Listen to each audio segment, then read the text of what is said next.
3 years following my vasectomy, my spouse became pregnant. Shocked, I underwent testing and verified I remain sterile. A paternity examination on our little girl showed she's not biologically mine either. Devastated, I opted to end the marriage. We dated for 2 years during university, tying the knot in the fall right after we finished school. Those initial years were spent strengthening our connection, eventually deciding to build a home and grow our family. Once my wife discontinued her contraceptives, her desire intensified, yet it required 3 years before she got pregnant with our lovely daughter. A few months afterward, she restarted the pills, struggling with adverse reactions while her physician experimented with different options. Uncertain about expanding our family further, we agreed that a vasectomy could be undone if we changed our minds. So I proceeded with the procedure 3 years back. After she quit the birth control again, she reported feeling much better, and our physical closeness turned spontaneous, secure in the knowledge that conception wasn't a risk. Our romantic encounters exceeded even our college-era passion. 3 weeks prior, my wife's menstrual cycle was delayed, which isn't uncommon for her. Then I observed her sensitive chest and queasiness, similar to early pregnancy symptoms.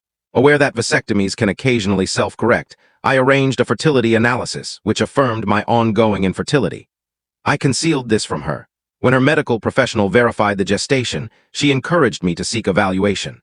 Anxiety caused me actual sickness, postponing the appointment while I grappled with troubling suspicions. I repeated the test and also arranged a genetic analysis for our daughter. The outcomes today made me nauseous. I'm sterile and our child isn't mine. Upon my wife's return, I presented the infertility report. She rejected any infidelity, insisting on laboratory mistakes. I disclosed the findings from the previous week, and she collapsed in tears. After persistent questioning, she confessed to a single indiscretion, suggesting the protection probably malfunctioned. I made her recount the incident 3 times, each occasion inquiring if she was completely truthful, cautioning that further deception would terminate our union. She affirmed it was the sole occurrence, and she'd never been unfaithful previously. I voiced my pain, questioning how she could destroy our household and whether it was worthwhile. When I inquired if she desired separation, she pleaded for mercy to progress together. I stated I couldn't parent someone else's offspring and asked if she'd end the pregnancy to salvage our partnership. She wept throughout the evening, but prior to sleep, promised to do whatever necessary to maintain our bond. I omitted mentioning the genetic test. In the coming week, I'll consult an attorney regarding support payments for our initial child.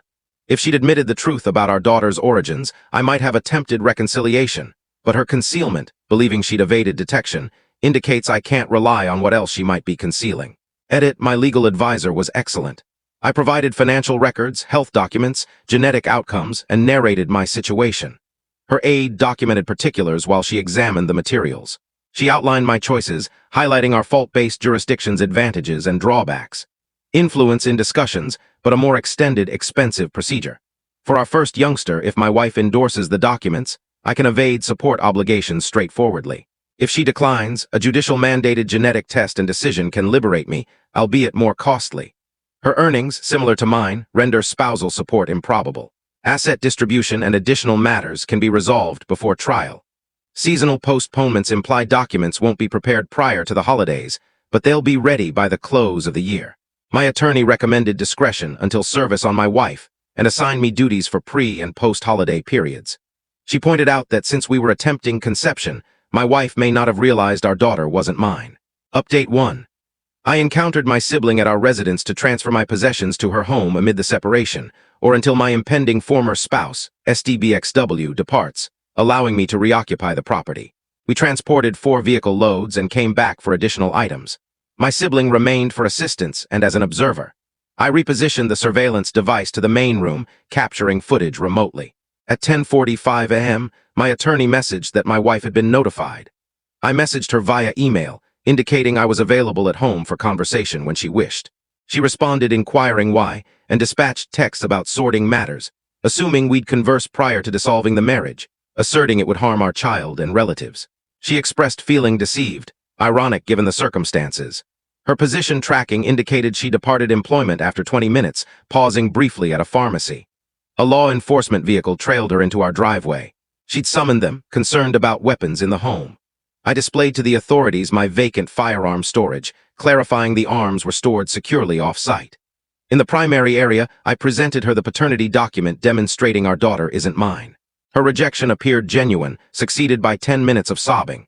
I declared this as the ultimate disloyalty, validating the dissolution. The officials, promoting politeness, departed after I mentioned I'd soon head to my siblings. When questioned about the youngster's father, she professed unawareness. I asked if she'd been involved with numerous individuals that she couldn't remember or didn't know his identity.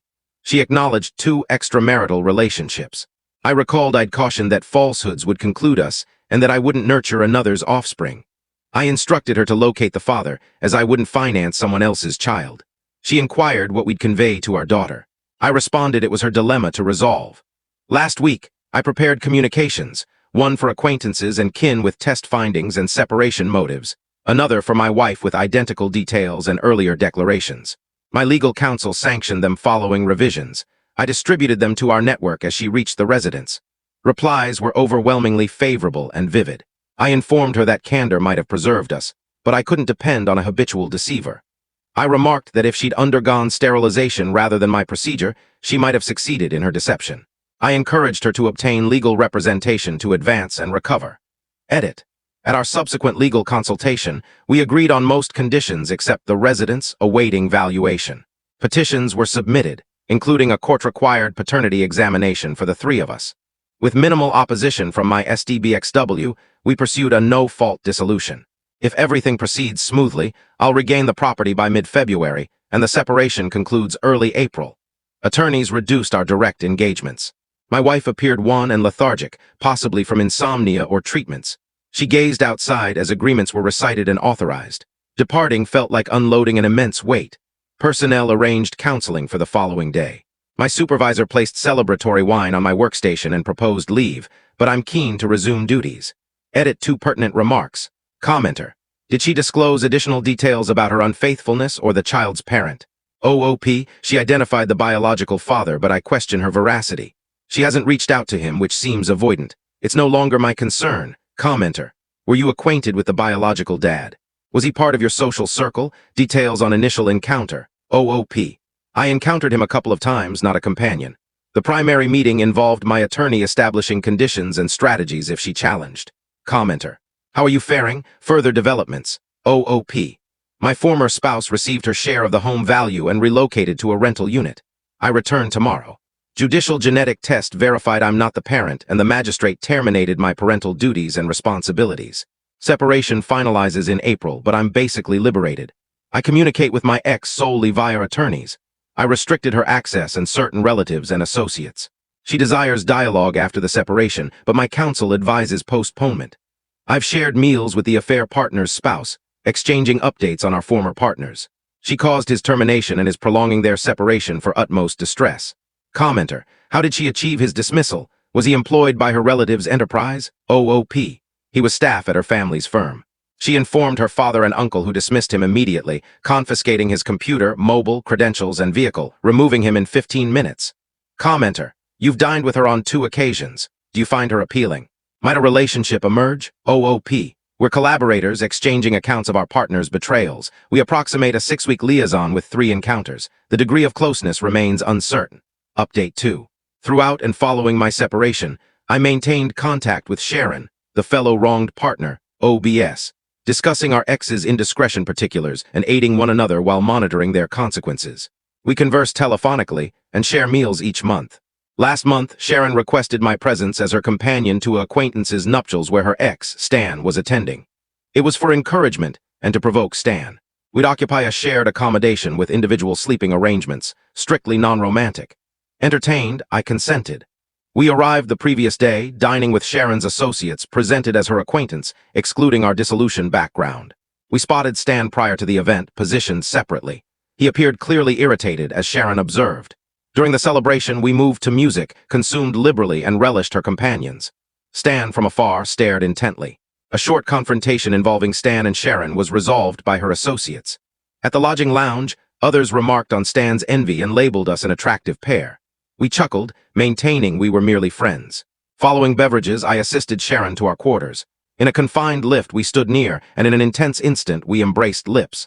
Liquor impaired discretion, and we shared the night.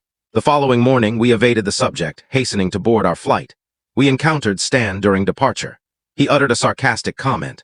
Aboard the aircraft, we addressed the evening, experiencing no remorse but pondering the occasion.